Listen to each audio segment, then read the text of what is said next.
In front of me is Google Pixel 10 and today I would like to show you how you can enable Suggestion Strip at the top of your keyboard.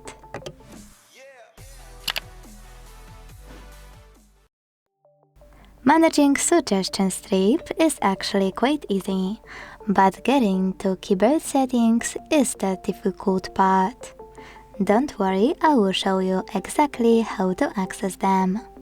Just go into Settings and scroll to hit System. Now you need to hit Keyboard,